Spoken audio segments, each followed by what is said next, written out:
Proclamação do Evangelho de nosso Senhor Jesus Cristo, segundo Mateus. Glória a vós, Senhor.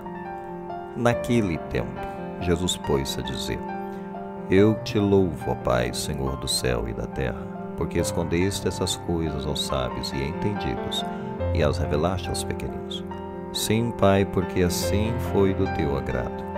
Tudo me foi entregue por meu Pai, ninguém conhece o Filho senão o Pai. Ninguém conhece o Pai senão o Filho, e aquele a quem o Filho quiser revelar. Palavra da salvação, glória a vós, Senhor. Bem, caríssimos irmãos, hoje nesse Evangelho de Mateus, capítulo 11, Jesus ele faz um louvor a Deus. Eu te louvo, ó Pai, Senhor do céu e da terra, porque escondeste essas coisas aos sábios, entendidos, as revelaste aos pequeninos. Podemos nos perguntar o que Deus esconde e o que Deus revela. Existe aqui um claro e um escuro na fé.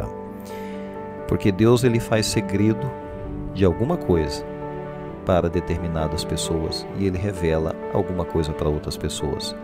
Os segredos de Deus são revelados na medida da sua vontade, na medida da disposição dessas pessoas. Para falar a verdade, segredo é uma coisa bem comum em nossa vida. Todos nós temos os nossos segredos, ou os nossos pequenos segredos, ou assuntos particulares ou familiares, ou situações negativas sobre as quais nós preferimos fazer silêncio. Os segredos sempre existiram. E é verdade que o próprio mundo tem seus segredos. Por exemplo, o segredo da receita da Coca-Cola, quase 200 anos escondido. Lá em Atlanta, dizem que está na cidade de Atlanta essa fórmula.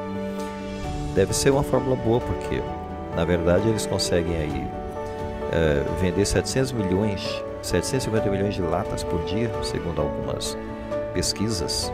E na verdade, são 20 mil latas por segundo que são abertas no mundo de Coca-Cola. Imagina só. Bom, a verdade é o seguinte. Sobre Deus, com certeza nós não devemos fazer segredos. Nós devemos revelar Deus e não esconder Deus. Nós temos que entender primeiramente esse ponto. Se a gente se perguntasse qual é a solução para muitos problemas no mundo, miséria, injustiças, maldades, ódios, fraudes, violências, Cristo é a única resposta para muitas questões desse mundo. Muitas questões para as quais a gente não tem solução e sequer a gente consegue responder. É uma sabedoria que vem de Deus e não pode ser escondida. Existem coisas que estão escondidas, mas coisas que devem ser reveladas. Cristo é uma pessoa que tem que ser revelada. Deus é uma pessoa que tem que ser revelada. E o que está escondido aos olhos dos sábios e instruídos? Nós podemos perguntar. O que foi escondido deles? Sem dúvida a verdade de que Cristo é o Salvador do mundo. Por isso Jesus estava louvando a Deus, né? Porque ele revela aos pequeninos e esconde dos sábios a verdade que Jesus, o enviado de Deus, é o Salvador desse mundo. Está escondido deles porque eles não querem se abrir a essa verdade. Eles têm os olhos fechados. É justamente o que São Paulo vai falar na carta aos Efésios, capítulo 3, versículos 2 ao 4. Suponho que ouviste falar da graça de Deus, que Deus me concedeu em vista de vós.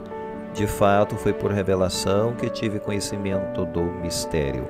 Lendo-me, podeis perceber o entendimento que tenho do mistério de Cristo, mistério que não foi manifestado nas gerações passadas. Veja bem o que Paulo acabou de dizer. Primeiro, que Deus revelou coisas a ele e que há pessoas que não percebem isso e que nunca vão entender essa sabedoria que Paulo recebeu, que foi revelada a ele e que não foi revelada no passado, nas gerações anteriores. Mas aqueles que leem Paulo naquelas comunidades parecem entender isso muito bem, enquanto que outras pessoas supostamente sábias ou mais entendidas não parecem entender o que ele está dizendo. Aqui é o paradoxo do claro e do escuro. Deus revela, Deus esconde. O mesmo que revela, aquele que esconde. Salmo 119, versículo 9 e 9.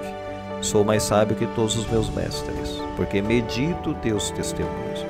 A meditação faz a pessoa criar insights, ter luzes interiores, ter percepção mais profunda que a maioria das pessoas nesse mundo. E, portanto, muitas coisas se tornam compreensíveis a essa pessoa que busca na meditação, na oração, a compreensão daquilo que é a vontade de Deus. Versículos 27. Tudo me foi entregue por meu Pai. Ninguém conhece o Filho senão o Pai, e ninguém conhece o Pai senão o Filho, e aquele a quem o Filho quiser revelar. Ora, para conhecer o Pai, é preciso olhar então para o Filho, é o que Jesus está dizendo nesse momento. Isto é, para conhecer o Pai, é preciso então fixar Jesus, focar Jesus. Quem Jesus escolhe, de que lado Jesus fica, com quem ele anda, quem Jesus a gente percebe que ele ou defende, ou enfim, a quem ele repreende. Percebendo o comportamento de Jesus, a maneira dele ser, a gente vai se dar conta de que lado Deus está, quem que Deus está escolhendo e quem que Deus está rejeitando. Simples assim. Então é preciso olhar para Cristo, focar Cristo para conhecer o mistério de Deus. 1 João 2,22. Ora, quem é mentiroso senão aquele que nega que Jesus é o Cristo? Todo aquele que nega o Filho também não possui o Pai.